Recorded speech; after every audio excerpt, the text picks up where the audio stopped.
So it's all for play for still. I think so. Do you want to bet against us?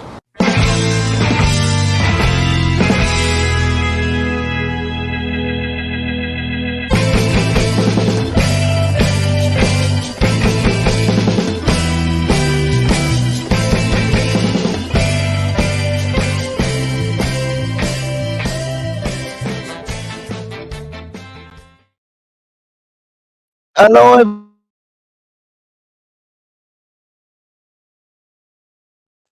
Muted somehow. I don't know how I was muted there, but hello everybody and welcome to For the Love of Paul McGrath podcast. Just going to check to see if my audio is all right. Doesn't seem, yeah, it does seem to be. Hope everybody's doing well. I have a cracking sore throat today, but we'll get through this and we'll enjoy Aston Villa hopefully beating Everton today. Paddy is in Goodison today on assignment at this game. He said he wanted to go to Goodison because it could be one of the last times, obviously, with Everton moving into their new stadium.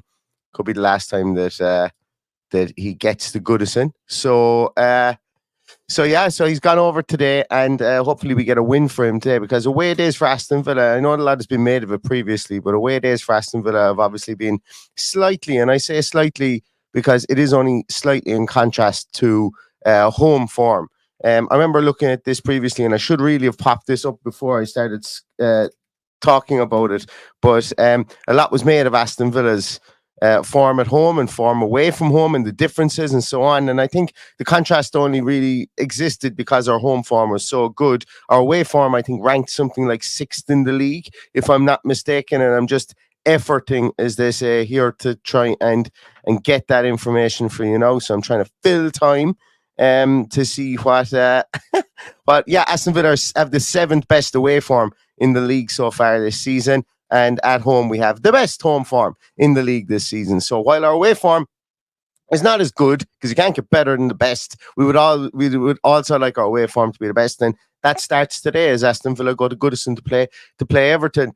I saw a couple of comments there from you guys with regards to Ashley Young. I think Ashley Young is actually out today. If I'm not mistaken, I could be mistaken on that. I think he's injured for the game today.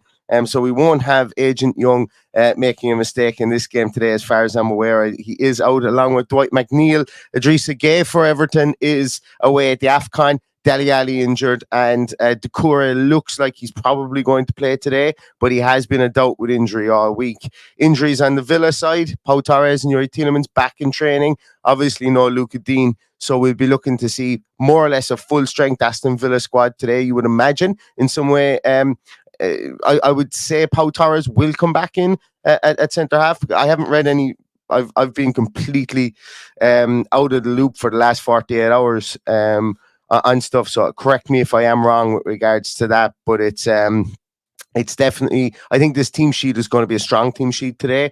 I think Bailey starts. I think McGinn plays a small bit further forward. We've Kamara back in the league again, playing alongside Douglas Luiz. I think Jacob Ramsey starts on the left, and obviously Moreno will play in front of him. That left-hand side is going to be under big scrutiny today. Everton very strong down that right hand. Actually, they're strong on both wings, actually, because Mikalenko and Danjuma on the other side, with Patterson and Harrison on that right hand side as well. They're going to get effort in both of those areas. And I really like Mikalenko right at left back. Liked him before he signed for Everton. Took him a while to get into the team, but he's really made that left back position his own. And that was really, I think, one of the reasons why they were confident in moving on from the likes of Luca Dean and obviously Luca Dean wanting out of the club as well. They were confident to be able to replace that at left back, and they have done so in Mikalenko. Everton as well, obviously that centre half partnership is burgeoning with Tarkowski and Branthwaite in there. In front of them, Onana and Garner are going to be there. They're going to be press machines in that midfield area. Calvert-Lewin, obviously having his red card overturned, will likely start and lead the line up front. So both teams are going to be more or less as strong as they would like to be, I think, for today. I don't think any team is looking at an area where they've got massive deficiencies, and I think both managers would look around and say, "Yeah, this is quite easily one of my best 11s that I could possibly put out." So it's going to be a ripper of a game. I think it's going to be really good, and Villa are going to need to start strong and going to need to start early or score early. I think, but they don't need to score early because we've seen them score both early and late in games and win and get the results they need by doing both. But I think it would be best for Villa if Villa were to get on the front foot early.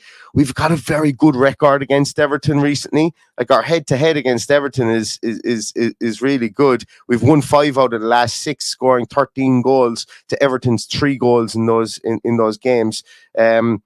It's a bit of a raucous affair. You know, we've racked up 17 yellows. They've racked up 16 in that period of time over those last 6 games. So I don't know if anybody is of the betting persuasion. And as we always say, you know, when the fun stops, stop betting. But you know, there's quite a lot of yellow cards in this game. It's averaging about 5 per game. So I'll be honest with you, I don't even know who the ref is. When Paddy's not here, the whole thing goes to shite. That's what I'll say to you guys. But Paddy's not here, the whole thing takes a nosedive. That's my excuse, and I'm sticking with it. Because, as I say, I haven't even had a chance to look to see who the referee was over the last few days. But it usually throws up a over the last couple of years, it's thrown up 5 yellow cards per game. So I think that's something to look out for as well. And it's just an interesting stat that I came across this morning. But I think Villa, like, a lot was made out of the Middlesbrough game. A lot's been made out of some of the form in December, which is interesting considering Unai Emery won manager in a month in December. And a lot of, you know, Villa fans were like going, oh, is this coming to the end? Is the great run coming to the end? And so on and so forth. And obviously we had some good results in December, don't get me wrong, in the early half of December. But obviously we had the United game, we had the Sheffield United game as well in that period of time. And Unai Emery still won manager of the month for December. So you know, his achievements and the team's achievements didn't go unnoticed, I suppose, really, which is good to see. I've been asked a lot over the course of the last week, is the manager of the month curse still there? Well, I'll tell you, at full time was my response to that, because I don't know, it depends on if you believe in curses. You know, you have to believe in a lot of things for curses to come true. And what I'm not saying, I have no evidence of whether they do exist or whether they don't. But as I say, the proof will be in the pudding at 5-4 today, when the full-time whistle, or in and around that time when the full-time whistle is blown, to let us know what the score is. I'm going to come to your to some of your comments there, and oh wow, Nate D22 says he's going to be watching from the Antarctic today. Are you down in something like? Are you down in McKinley, or is that the McKinley weather station down there? You aren't out there or anything like that working? I know I had a mate that was down there, and he actually got his Australian citizenship on the Australian weather station on Antarctic in Antarctica as well, which is pretty cool. And he was one of the first people to receive their citizenship while working there in something like 30 years. Yeah, so pretty cool. There aren't many other podcasts that can say they've got somebody watching in the Antarctic today. So that's pretty cool. Fair play to you, and I hope it feels like I'm in the Antarctic right here at the moment. It's so cold, but I'd imagine that you've got a lot of stories to tell being down there. But that's absolutely amazing. That's incredible for that one. Sai has his hot cross buns buttered. I don't know if that's a euphemism or whether it's whether you just actually really have your hot cross buns buttered, Si. But thanks for tuning in again, and hopefully we get the result for you. I'm going to scroll down a small bit here as well. We've got people in from Fort Lauderdale. Where else are we? I'm just... apologies, everybody. We're just looking down through these. I think that the team might actually be out as well, so I might just pull up this for a moment and have... Oh... What's going on here? Where's Twitter gone to? I know you guys can see Twitter, but I can't see Twitter. So give me a moment. There it is. And let's just see what we have. Where is the team out? The team looks like it's out. Starting 11 is up. Emi Martinez in goals. Konza, Diego Carlos and Longley. Alex Moreno, Bailey, Kamara, Douglas Luiz, McGinn, Diaby and Watkins. So if you listen to my little preamble about who I thought Aston Villa would play today, I was wide of the mark, I think, fair to say, because I thought Pau Torres would be there. He's not even on the bench today, which is which to me is worrying. We only have Matty Cash as a defensive defensive cover on the bench today, because our bench is Philip Marshall, Wright, the other goalkeeper, is there as well. You've got Cash, Thielemann, Zaniolo, Duran, Dendonker, and Young Tim on the bench. So realistically, we're shuffling from a deck of 6 outfield players there, which to me isn't good. And I've it's not good. We're in the middle of a transfer window now. If the club can't if the club need reinforcements even for the bench and stuff like that, well, find a way to make it happen. If you can, you can. Or trust the kids. But we're shuffling from a deck of 6 on the bench today, and only one of them is a defender for me. I know Dendonker could be deployed as a centre half there if absolutely the unthinkable happened. But for me, the bench is light. It's very light, and that starting 11 is absolutely fine. I've no problems with that starting 11 at all. Everybody knows my thoughts on Longley being in there. I've no qualms about him playing there. I've always been higher on him than a lot of people have been on Twitter, that a lot of Villa fans have. I just don't see the big calamity about him at all. Bailey and McGinn in midfield, and Diaby playing behind Watkins. It's a big day for Diaby again. Finding that form away from home. I'm confident he can do that today. I'm confident he can get in around those 2 centre halves. They're not the paciest of centre halves, and Tarkowski and Brantwaite. They're not slouches either, I would say. They're going to be up for the fight in the air. They always have been. And Tarkowski has been one of the most, I suppose, solid defenders, you would call him, in the Premier League, even back in his time at Burnley and so on. You're not going to get any chump change out of him, if that makes sense. He's going to make you earn everything you go for within a game. And I know that's very cliche. It sounds very cliche driven, but it's the truth. That's what he's going to do. So yeah, look, it's once again, as I say, my biggest fear here is that when we go looking at the bench here, we have a situation whereby, and I've lost the last Twitter again. There it is. When we go looking at our bench again, we've got a place where we've got a position where we've got really unproven John Duran in there, and Zaniolo hasn't hit the heights at Aston Villa yet, and Tielemans coming back from 3 weeks out injured. That's what we have in attack. We have an unproven Premier League Timmy Ragbunum in midfield, and watch that thumbs up coming. And we've only got Matty Cash, who can play at right back only, and at a stretch of right midfield as our other backup. So we are very light. Although player for player, I'm not worried about those there. But when you put it all together and wrap it in a little bow, if you want to call it like that, from our subs bench. And granted, we have had 7 days rest, so I'm not saying that we're going to need to dig and delve into our subs bench from a running out of steam point of view, or from an overexertion point of view, from the amount of games we've played recently. But from let's bring somebody on that we know can really change up the game and change up the tactics. That bench is a small bit light from that. Light with that, I would prefer to see, like, if there was a Pau Torres in there as well, I'd feel a lot more confident in the ability for us to be able to maybe change things up. But we don't have them, so we got to go with it and we got to run with it. And that first 11 is well capable enough to go out there and get a result. I hope somebody asked Unai Emery about Pau Torres today. I presume that they will, to figure out what the issue is there. Because he's trained during this week, which is really good. Maybe they're just being super cautious with him as well.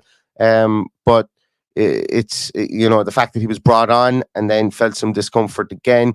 I think there's just a bigger discussion that needs to be had around that, or maybe just hear a small bit more about it. I think that's fair enough to ask, just to see where we are going with that one.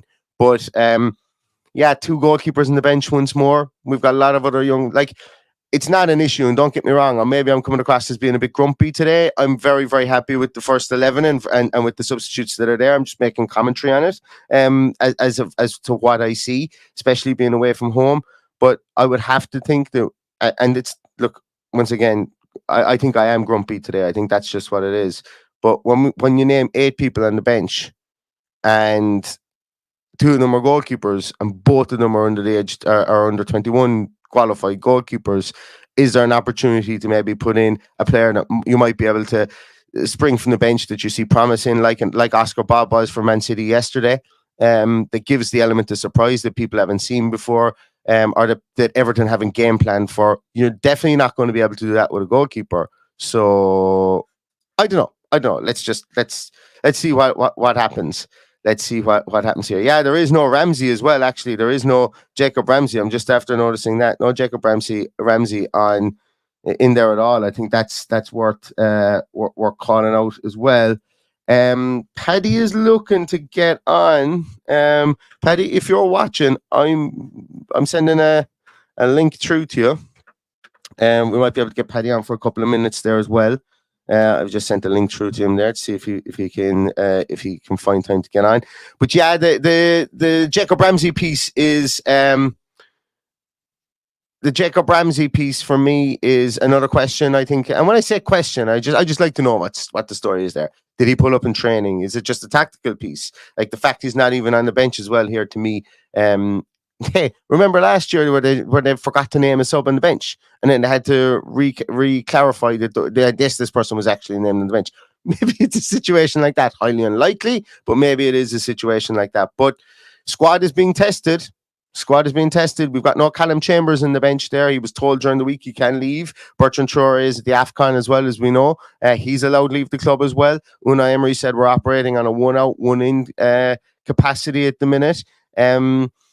And look, we'll see what happens there. But this is a reminder from the bench that, you lose the likes of Ramsey. Pau Torres isn't there.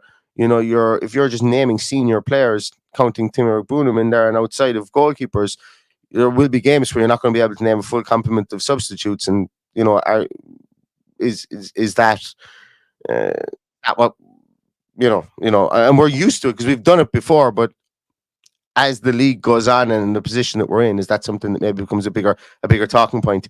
I can see Mr. Kelly there shaking a pint in his hand somewhere. I don't know where he is, but he's got the headphones in. He's got the white shirt on. Let's see if I can bring him in here. How is life in Everton? How is life in Liverpool? Life is good.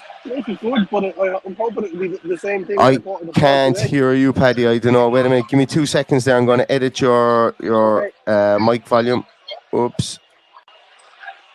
Now, have a crack there and see if we can hear you now. Can you hear me now? I can hear you anyway. I don't know if I can just about hear you. But yeah, go for it. Let's see if I'm going to pop in my headphones, see if it's any. Pop them in or pop them on the ground? Can you hear me? Yeah, now I can hear you. Right, go for it. Yeah, I'm in a pub just across from Bulletin Park here. Can you see it that way? Yeah. Oh Jesus, we can actually just see literally right across from it. Yeah, right across. I'm in a Wetherspoons across the road. Nice cheap drink. And the positivity is there today, and let's hope it's the same thing at a 4-4 later on. Yeah, let's take a look at the Everton. So you've seen the team, Paddy, I presume, have you? You've seen the Villa team. No Pau. The notable thing is no Torres. Yeah. But look, and no Ramsey. I'm a fan of no Ramsey too. Yeah, I'm well. It'll be an interesting setup to see, but we just can't second guess what he's going to do. We've said that so many times this season. But I hope Torres is okay because we need him back. We really need him back. And you know what? Maybe this couple of weeks we'll get him back to full fitness. I think so, and hopefully so is right, should I say. When we look at the Everton team, I've just brought it up here. It's a strong Everton team. Seamus Coleman comes in at right back, captain the team. Tarkowski, Branthwaite, Mikolenko, Onana, Garner, Doucouré is in there after being an injury potential during the week as well. Harrison, Danjuma, Calvert-Lewin. It's the strongest team they could possibly put out, I think. On the bench, Nathan Patterson drops to the bench. They've got Keane, Godfrey, Gomez, McNeil, Dobbin, Chermenti, and Beto. It's a really strong bench that they have there. People who can come in there, some good defensive options, some good attacking options there, and Beto and Chermenti. And then Dwight McNeil makes the bench, who's somebody I didn't expect to make the bench because he was definitely supposed to be out and injured. So they've got a lot of dangerous players there, and in comparison to the 18 that we've named, the including the two goalkeepers, they have a bit more strength and depth in that bench as well. Yeah, look, there's more sides we played this season and struggled against. So this is not by no means this is going to be any kind of walkover. It's a decent side. decent players in there, good quality Premier League players. They're obviously in a false position after being deducted the 12 points or whatever it was. So, I think they'll be okay. I think they'll stay up even with that deduction. I've said that so many times. But we've got our work cut out today. And the most important thing today is to score first. If we don't score first and they score, it's going to be very, very difficult. You can talk about low block, whatever it is, it's parking the bus. And we're now in the upper echelons of the league where teams have decided that parking the bus is the best way to approach us. So it'll be interesting to see how they line up. I don't envisage a Sean Dyche team parking the bus early on. I think they'll be regimental. I think they'll be well drilled. But who knows? Who knows at this stage? This league season has been absolutely nuts. And there's nothing worse than playing a team that feel like they and have to go up against them in their home stadium, which they're leaving very, very soon. There's a lot of play in this. They want to be playing Premier League football in the new stadium, majestic new stadium across the road. So it's tough. It's going to be tough. We have a decent side out. We're okay, I think. I'm okay with Longley. I'd be interested to hear what happens with Pau Torres and Jacob Ramsey, because they're the two obvious omissions. But I think we've got enough to go and beat them today. And I'm going to go for a 2-1 win. I think there'll be goals already. 2-1 is what I'm going for. And also, we got news, I think, was it this morning or last night, that Ken Kessler-Hayden is recalled from his loan. So he's somebody I think that Villa will start to utilise. A right back, everybody. We said we needed to get a right back in for competition in there. Absolutely, if that frees up Konza to go back in centre half and to have Manny Cash, Ken Kessler-Hayden through the course of this year, the rest of this year, that's fine. Now, that's no guarantee they're not going to call him back and send him out on loan again to another team. So we'll have to watch that with bated breath and see what the story is there. But it's going to be an interesting one today, Paddy. And I think I might let you get back to your points in a moment. There's quite a lot of background noise, and I'm sorry you were cutting in and out for me. But we'll get you back on for the post match again afterwards, Paddy, for sure. No problem. Enjoy it. Enjoy it. It'll be the last time you get to see Goodison, I would imagine, unless something happens to Wembley and the FA Cup final is on in Goodison when we get there later on this year. You never know. They're still in the FA Cup, aren't they? Well, I'm saying that for some reason that the FA decide to hold the FA Cup final in Goodison Park. Well, we could play them in the FA Cup, so you never know. That's true. I think they got one. I think they got one more season, as I found out yesterday. Anyway, up to Villa. Have a good one. Chat to you later. See you later. Enjoy yourself, Paddy. All the best. It's great to get Paddy in there as well. And as I say, he's living his best life there over in Liverpool. Some of you guys might know that have watched the podcast. Like whenever Villa Everton comes on, I do have a soft spot for Everton. It's the other ground outside of Villa Park I've been to the most in my life.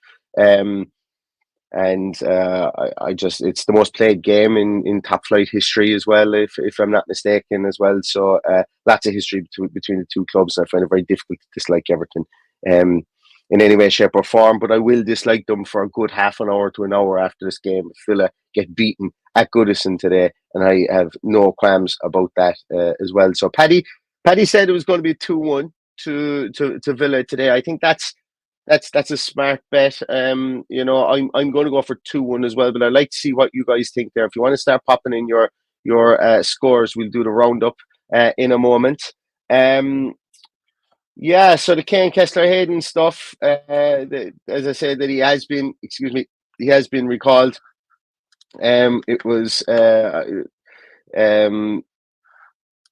He's been recalled and he's come back to Villa Park. Essentially, Villa exercised the recall option, and as I said, it'll be interesting to see what happens from his development point. If Villa have seen enough, he's been the one that's gotten the most, I suppose, top class loans, or the best class of loan within that group since he's been outside of Cameron Archer previously, who we have moved on.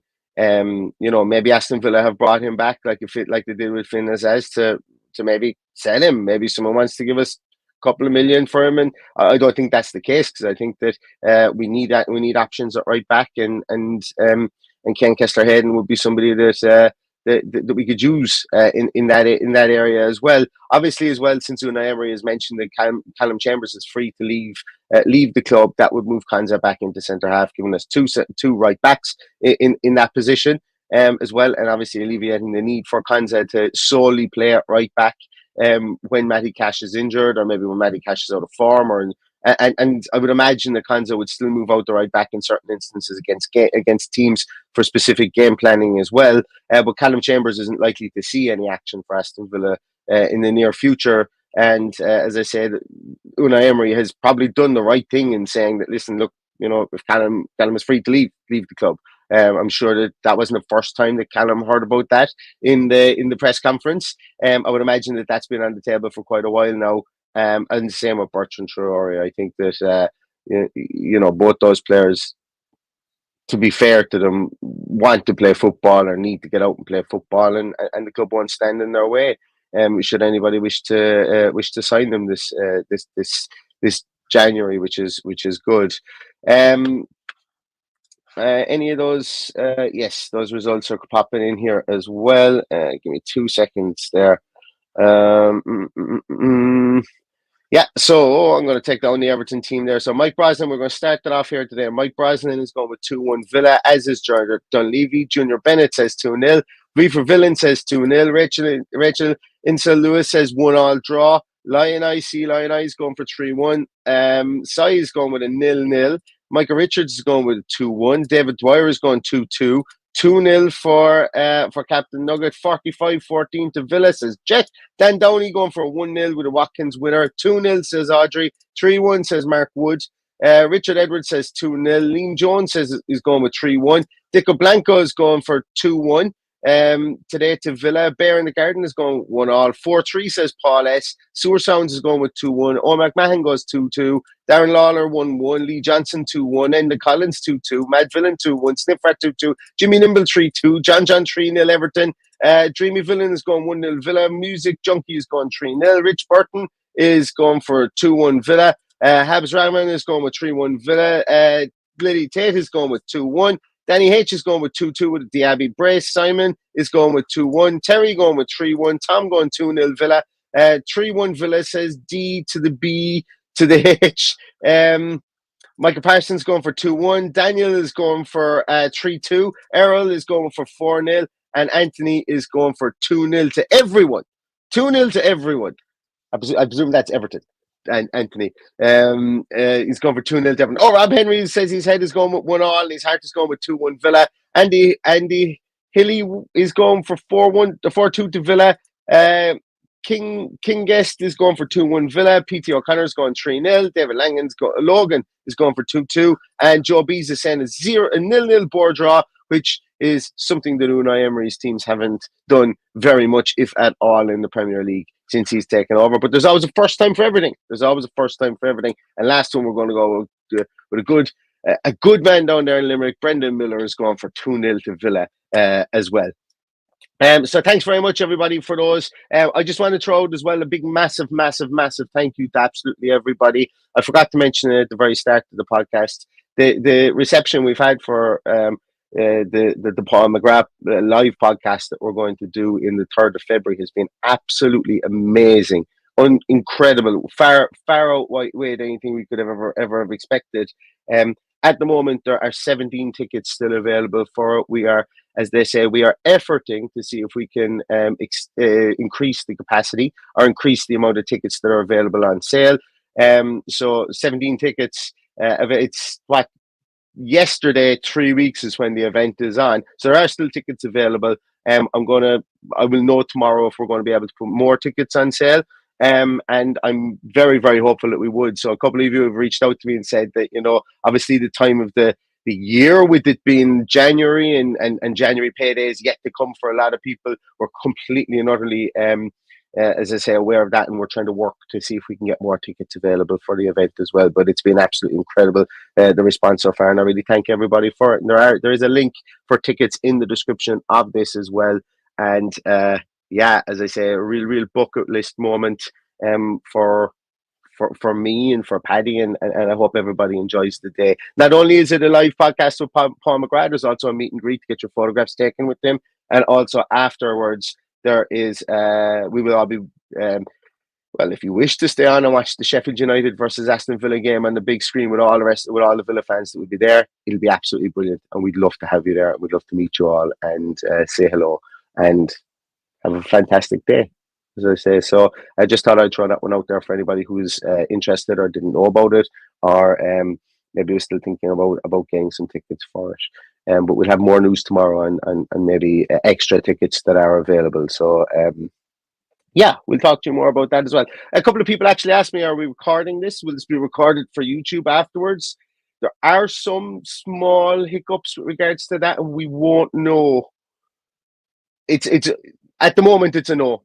For some very specific reasons, it's a no. So I know that's not ideal, but it's not to say that we may not be able to iron those out. I can't guarantee it, and at the moment it would be a no for recording the podcast, just with a couple of there's a couple of things with regards to it. So just anybody that has reached out to me and DM me and stuff like that, I wasn't sure at the time. I just said I'd approach that as well. It's not to say that those things can't be overcome. But if they are, we will obviously let everybody know. We want to, and we will be really looking forward to recording this, because it's going to be a great celebration. And obviously, to get to get the podcast out there will be absolutely fantastic. But more to come on that. More to come on that, I would say, if anything changes between now and then. Just said I'd be open and transparent and upfront with everybody with regards to that one. So with that in mind, it is 23 minutes past 1. And Villa have a tough task today away at Goodison Park. And I want to thank you all for joining me today. We will be back, and I will be back with a post-match podcast directly afterwards. Hopefully, Paddy will jump on. And most of all, hopefully, we'll be talking about an Aston Villa win, a win that will take us back to joint top of the table, or second, if that's the way you like to call it. With obviously a game extra played than Liverpool, it will get us the leapfrog. Manchester City, again, a win will today. And hopefully that's what we see and what we're looking at today, because as I say, this is a game I'm looking forward to. I'm looking forward to every Aston Villa game. I'm really looking forward to this game, because it's our really our first league game in January, and it's how we're going to put down a marker for how we're going to continue on with the rest of this season. And hopefully it's a roller coaster of positive emotion between now and the end of this year. So thanks so much, everybody, for joining. Really appreciate it. Be back with a post-match podcast right on the final whistle. Join us again. We'd be love to have you. But in the meantime, I want to say thanks a million for watching, and stay safe, stay healthy, and all that's left to say is up to Villa.